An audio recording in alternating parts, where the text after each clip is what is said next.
So there are reasons to be optimistic about our exposure to PFAS. Back in around 2006, the EPA put pressure on companies to get rid of them. And so these long chain PFAS like PFOA and PFOS, which we know so much about their health harms, have been phased out mostly since then. There has been a catch, however. Unfortunately, these chemical companies didn't just do away with PFAS, they replaced them.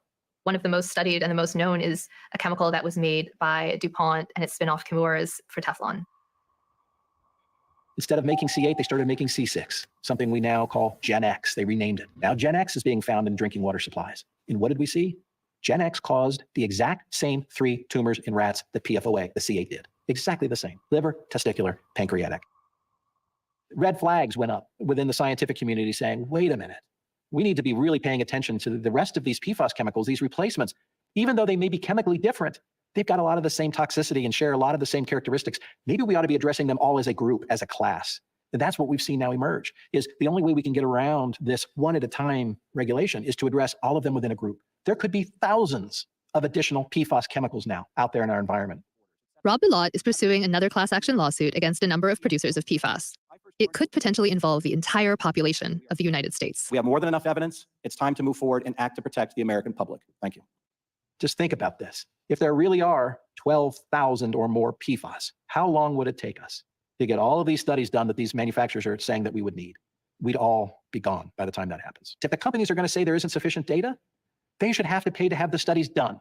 How do we short circuit this? So I brought a new case in 2018 in federal court in Ohio, and the companies immediately sought appeal, saying this was too big. Nobody had ever had a class action this large, involving millions and millions of people.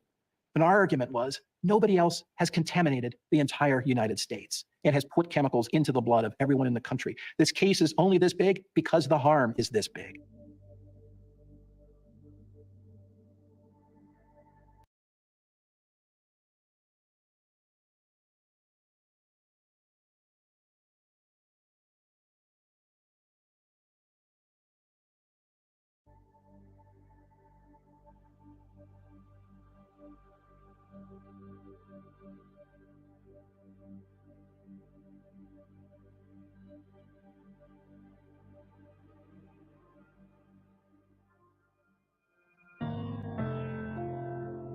So I always knew that I would have PFAS in my blood. Like everyone, I've been exposed to them.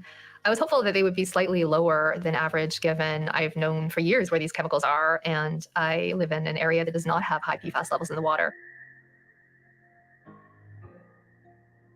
I would say that overall, you are above the mean for someone for a woman of your age. So you have higher than average PFAS levels. Any particular PFAS? Best assays really only measure about a dozen or so of these chemicals. So it's always a bit of an incomplete picture. But we do know that some of them are more commonly found than others. And so the two most common are PFOS and PFOA. So you're actually a little bit on the high side for the PFOS and just below the 50th percentile for PFOA. These risks are relatively low. I don't think you should rush out and get yourself tested. But the next time you see your physician for your annual checkup, you may ask for a liver function test. You may ask for a thyroid function test. I did Scotch guard a lot of shoes 10 years ago. That could actually be it. That one has a particularly long half-life.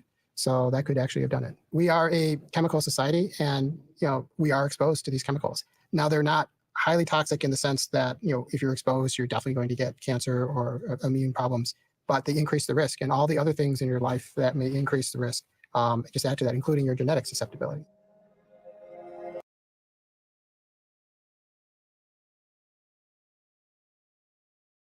Cancer or immune problems, but they increase the risk, and all the other things in your life that may increase the risk just add to that, including your genetic susceptibility.